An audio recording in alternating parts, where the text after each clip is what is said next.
Hey guys, welcome back to the second episode today of Bradford City Career Mode, and this is exactly what we ended with on the last episode. Naki Wells has completely said no to my contract offer. He doesn't want to sign it at the moment, and he's going to be considering his future, so it's a real shame.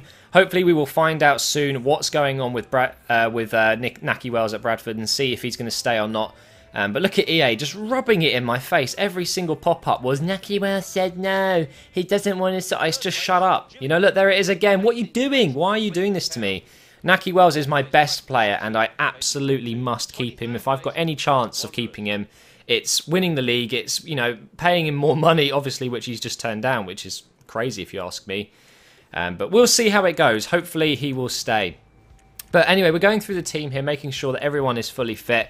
And I get a little bit muddled up here, actually. I've got a few defenders that they're so similar. We've got McArdle and Derby, I think it is. And you'll see later in the video, I keep mixing them up, and I'm trying to learn their different individual stats and where they play. If you can play them out of position, where can they go? I'm still learning all this stuff about the team. It's like a new learning curve when you start a new team like this. And there's Wells, all cameras on him. Is he going to stay? Should he stay or should he go? Well, obviously, I want him to stay. With him here, we've got a much better chance of being successful. So I'm going to do everything I can, even if it means kind of glitching the game and, you know, like putting him out on loan for 6 months and then getting him back, or turning down all the loan options just to keep him. Or, okay, I'll tell you what, let's put it down to a vote. Should I do everything I can to keep him, or should I just see what, you know, kind of let it happen? You know, if something happens, if he wants to go, then just to do it. Just let me know what you think I should do. I should do.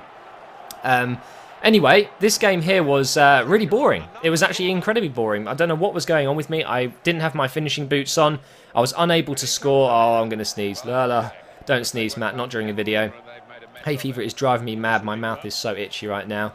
But yeah, it's just one of those games. You know when you have those games where you just know that you're not going to score. I mean, look at that defending. You're going to get a little mini replay of that there. That was just insane. When this happens to you, you know it's not your game. What the fuck?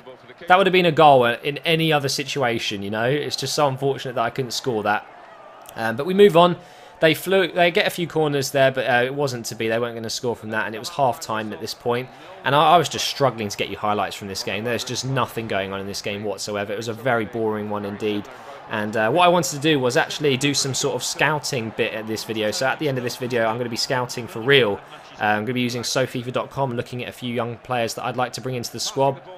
And then also, I'd like you guys to leave comments and tell me who you'd like me to bring in. But we get close to scoring there with Hansen. It was a really nice left foot power shot.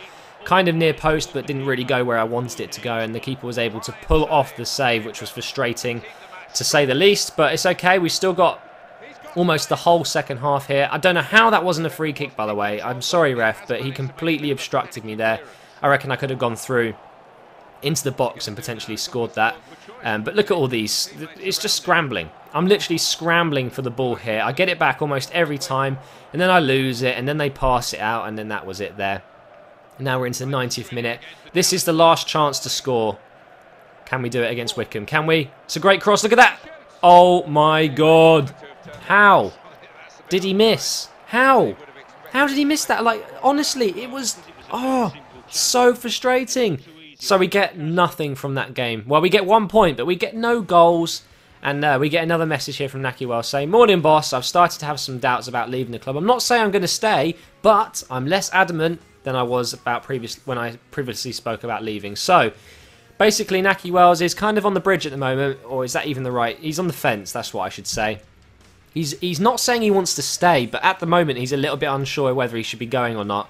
So it's understandable, you know, when you're young like that, a bit naive, no experience, you don't know what to think.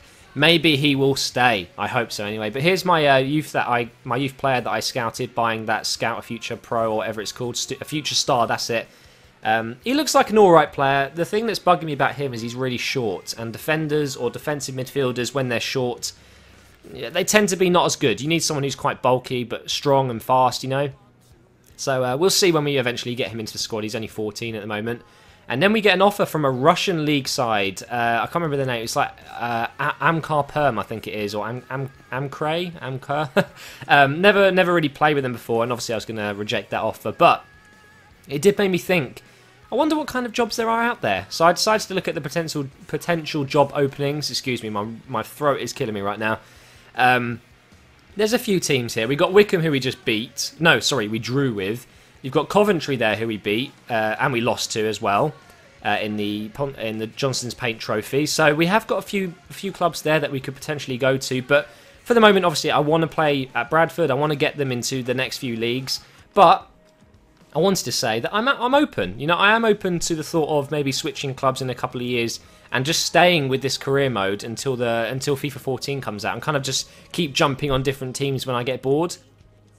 So let me know what you think about that, guys, in the comments. Would you like me to do that kind of thing? Because I think if we did stay at Bradford for too long, it could get a little bit boring. Even if it meant I didn't get to the Champions League with them, but signed for a team that was in the same league as me and then got them to the Champions League, would that be a problem? Would you guys be pissed at that? But anyway, still, Wells is grabbing all the headlines at the moment. And again, the cameras are all on him at the beginning of this match. Very frustrating because I'm just sick of hearing about it all. You know, I kind of just want to say to Wells, if I could, just pick yes or no. Are you staying or are you going? And then just decide, because we have got the January transfer window coming up soon, which means if he does want to go, it's a good time to shift him, because I could make, I reckon, about 3 million on him. Maybe even more, we'll see, because I'm sure we'll be getting offers for him left and centre, far right, you know. I don't even know the saying, left, right, far centre, whatever. Because he will be, yeah, he's in form, right? He will be wanted by many other teams, so I'm sure we'll be getting plenty of offers, even if he does decide to stay and he's not up for sale. But I'm sure there'll be plenty of offers coming in. And we'll take a look, because I think he's worth 1.2 if you go and check out his value in the sell players tab. He gets a free kick for us there, by the way, really nice position. But I reckon I could counter offer at least 2-3 million and make that off him. But we're going to get Somoza to take this, because he is our best free kick taker despite not even having that good stats, and he's going to completely sky it. So I think what I need to do is, if I do get a new midfielder in the future, I need to make sure he's got a good free kick stats, because I haven't even got a really good corner kick taker. But anyway, this game, again, it was another really bad game. Just no highlights for you guys. It's 0-0 still. We're in the 90th minute, and I'm basically just showing you the last 2 minutes of the game, because this was the only point of the game where I really thought I'm actually going to score a goal here. But it didn't turn out. They got it cleared. But anyway, guys, we're now going to talk about some players that I'm thinking of buying. So let me know any of yours. Let's get on with the rest of the video. Okay, guys, so there's 4 players that I'm actually looking at the moment, and the first one we're going to take a look at here is Maximilian Meyer from Schalke. Now, this guy, he is currently like a substitute for them, so we would have a chance of getting him. He's from Germany. He is about 169 centimetres, sorry. And he's nice and young. He's 17 years old, I think, actually. Yes, he is 17 years old. And when you look at these stats here, he does play as a cam in the majority, but he can play on the wings. And you'll see why. He's actually got very nice physical stats here. We've got 75 acceleration. We've also got 69 sprint speed, which isn't great, but I'd be playing him in the middle, kind of where Somoza is. And what you want there is agility and good passing, and that's exactly what this guy's got. 4-star weak foot, 3-star skills, and his potential is 83. So this guy could be a very good addition to the squad. We've also got Anthony Marshall. Now, this guy I haven't heard of until I read a comment recently. So, by the way, if there's any players that you want to suggest, today is the day. Leave a comment. I'll be reading through them and picking out some players. These are just like shortlisted players, pretty much. But Anthony Marshall looks like a pretty good striker. Very nice physical stats there. You know, you always want a bit of pace with a striker. But not only that, he's 181 centimetres, so he's not mega short and he's not mega tall. He's kind of in between. Relatively strong as well, which is good to see. Where's his strength? There it is, 76 strength, so pretty nice. And again, a potential of 83, 4-star weak foot, only 2-star skills, but you know, I'm not much of a skiller. And I really think Marshall would be a great addition to the squad, especially if Wells does eventually leave, who knows. And also Hansen, you know, if Hansen gets to the point where maybe he's not really fitting in with the squad because his potential isn't great and other players around him are growing more, then obviously we have to look at that and replace him. The last one, no, sorry, there's 2 more. We've got Matty Steinman here. This guy plays for Hamburger SV. This guy is incredible. I've seen him before. 4-star weak foot, 3-star skills. He does play in the middle. He can play as a CDM. He's definitely more of a midfielder who will just sit on the halfway line and feed the strikers. But this guy's long shots are incredible. I'm not sure I like his physical stats much. You know, his acceleration's pretty damn low. But he's only 59 overall at the start, and his potential is 81. So I think this guy is someone that I'll look at in the near future. He's only 17, so we have got to wait a while. I think we'll have to wait till next year to be able to get him, because he's only joined Hamburger, I think, like this season in-game. We'll soon find out. I'll go ahead and check that. The last one I want to talk about, guys, is Matt Lecointe. He plays for Plymouth, who are also in the same league as me, so they kind of would be a rival. It'd be a rival purchase almost.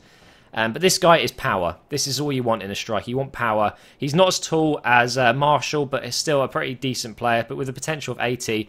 But the reason I'm not too sure about this guy is this. He's got 2-star weak foot and 2-star skills, which for me, it just isn't good enough. So maybe not my favourite, but he's definitely up there. But that's going to wrap up the video, guys. Again, leave a comment. Tell me if there's any players that you think I should be getting. And I'll have a read-through of those. And I do appreciate all the feedback. But thank you for watching, guys. I hope you've enjoyed the 2 episodes today, and I will see you on Wednesday for the next episode. I do plan on actually uploading my first Ultimate Team video in a while on Friday, so look out for that one, and I'll see you next time.